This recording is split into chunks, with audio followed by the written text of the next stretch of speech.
शुरुआत में कुछ भी नहीं था। ब्रह्मांड में एक बड़ा अराजक महासागर था और उसी महासागर से बेन नाम का एक पिरामिड उभरा।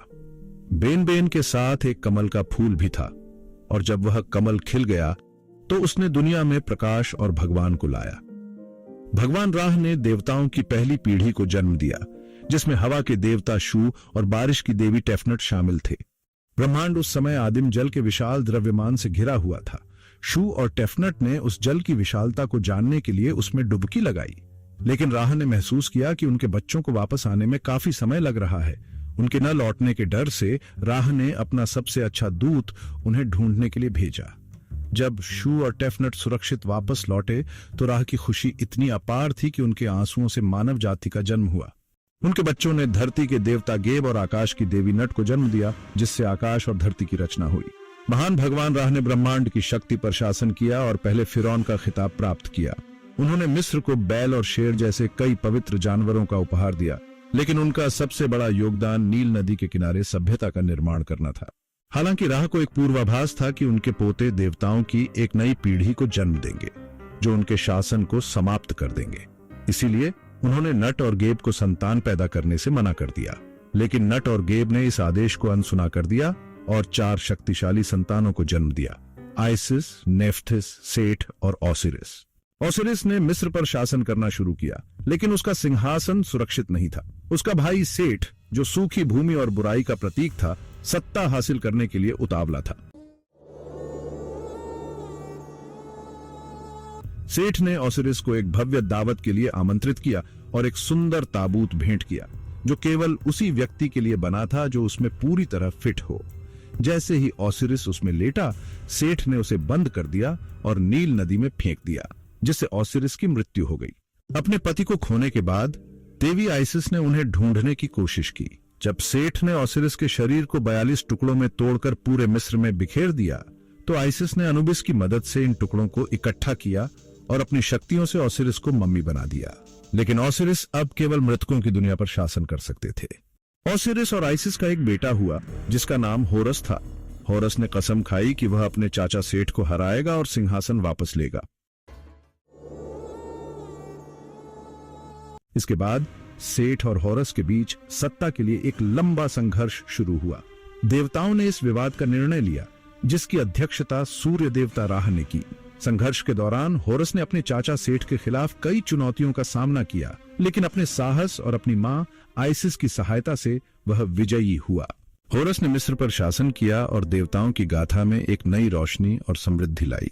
देवी को सहानुभूति हुई और वह सेठ को मारने में असमर्थ रही।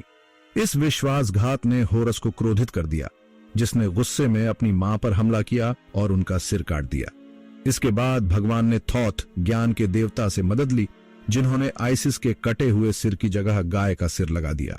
सेठ और होरस के बीच का संघर्ष कई वर्षों तक चला।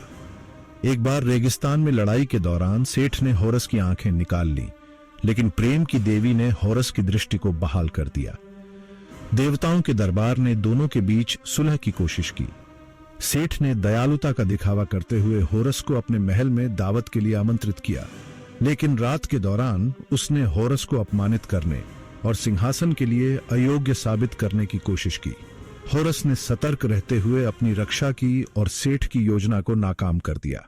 होरस ने बदला लेने का निश्चय किया और अपनी मां आइसिस की मदद से चाल चली। उन्होंने अपने दिव्य बीज को सलाद के पत्तों में डाल दिया और सेठ को उसे खाने के लिए मजबूर कर दिया। जैसे ही सेठ ने दूषित सलाद खाया, उसकी हालत खराब हो गई और उसके माथे पर एक सुनहरा चक्र उभर आया।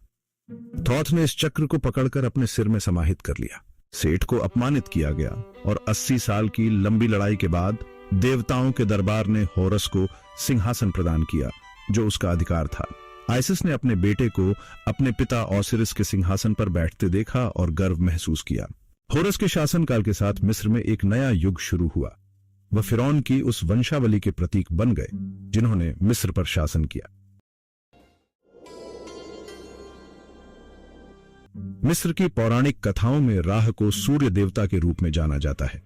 आमतौर पर उन्हें एक प्राणी के रूप में दिखाया जाता है, जिनका शरीर मनुष्य जैसा और सिर बाज का होता है। उनके सिर पर सूर्य का चक्र विराजमान रहता है। राह ने देवताओं में सबसे महान माने जाने के बाद भी समय के साथ खुद को थका हुआ पाया। वृद्धावस्था का अनुभव करते हुए उन्होंने सत्ता छोड़ने और आसमान में जाने का निर्णय लिया।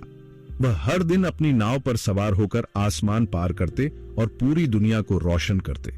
लेकिन शाम ढलते ही वह और उनकी नाव समुद्र के जल में डूब जाती, जहां उन्हें अंधेरे क्षेत्र से होकर गुजरना पड़ता। राह को हर रात पाताल लोक के 12 द्वारों को पार करना पड़ता और हर द्वार पार करने में उन्हें 1 घंटा लगता। पाताल लोक के एक हिस्से में ओसिरिस मौजूद थे, जिनसे राह हमेशा सम्मान प्रकट करने जाते थे। लेकिन राह की इस यात्रा के दौरान उन्हें भयानक सांप अपोफिस का सामना करना पड़ता, जो उनके जहाज को नष्ट करने की कोशिश करता। एक बार अपोफिस ने सूर्य की नाव को निगल लिया, जिससे सूरज की रोशनी समाप्त हो गई। हालांकि सांप भगवान राह को अपने पेट में रखने में असमर्थ रहा और उन्हें उगल दिया। इस घटना को सूर्य ग्रहण के रूप में जाना गया। अपोफिस से संघर्ष के दौरान सेठ, जो अब राह के साथ आकाश में नेविगेट करते थे, ने जहाज की रक्षा की। राह मिस्र भर में पूजे जाते थे, खासकर हेलियोपोलिस शहर में। उनकी प्रतिष्ठा इतनी विशाल थी कि प्राचीन मिस्र के अन्य धर्मों ने उनके चित्रण को अपने पैंथियन में शामिल किया।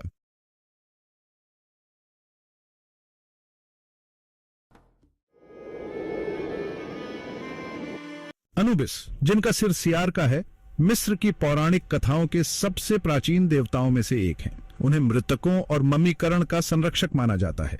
पुजारी मम्मीकरण प्रक्रिया के दौरान सियार के मुखौटे पहनते थे। अनुबिस को कब्रों और मृतकों की आत्माओं की रक्षा करने वाला भी माना जाता था। अनुबिस नेफ्टिस और ओसिरिस के मिलन से जन्मे थे। नेफ्टिस ने देवी आइसिस का रूप धारण कर ओसिरिस को धोखा दिया था। ओसिरिस की हत्या के बाद उनके शरीर के अंग पूरे मिस्र में बिखेर दिए गए थे। देवी आइसिस ने अपने पति के अंगों को एकत्र कर उन्हें मम्मी के रूप में पुनर्जीवित किया। अनुबिस ने देवी की मदद की और देवताओं के अंतिम संस्कार की रस्म पूरी की। अनुबिस ने ओसिरिस के शरीर को पहली मम्मी में बदल दिया। इसके बाद अनुबिस वह देवता बन गए जो मृतकों की आत्मा को अंडरवर्ल्ड में ले जाते थे, जहां न्याय एक दिव्य न्यायालय द्वारा किया जाता था। इस न्यायालय की अध्यक्षता स्वयं अनुबिस करते थे। वे मृतक के हृदय को एक तराजू के एक पलड़े में रखते थे और दूसरे पलड़े में सत्य का पंख रखा जाता था। अगर हृदय पंख से भारी होता तो यह संकेत था कि वह व्यक्ति पापों और बुराई से भरा हुआ है। ऐसे मामलों में हृदय को अहमत नामक राक्षसी प्राणी के पास भेज दिया जाता था, जिसे हृदय भक्षक कहा जाता था। लेकिन अगर मृतक का हृदय हल्का होता तो यह उसकी सच्चाई और भलाई का प्रतीक माना जाता। ऐसे धर्मात्मा की आत्मा को अनुबिस स्वयं ओसिरिस के पास ले जाते और वह व्यक्ति मृत्यु के बाद में प्रवेश करता। मिस्र पर ग्रीक शासन के दौरान अनुबिस की तुलना हरमीस से की गई। इस संयोग ने हरमनुबिस नामक देवता को जन्म दिया, जो रोमन शासन के समय बहुत लोकप्रिय हुआ। अनुबिस निश्चित रूप से मिस्र की पौराणिक कथाओं में सबसे लोकप्रिय देवताओं में से एक थे।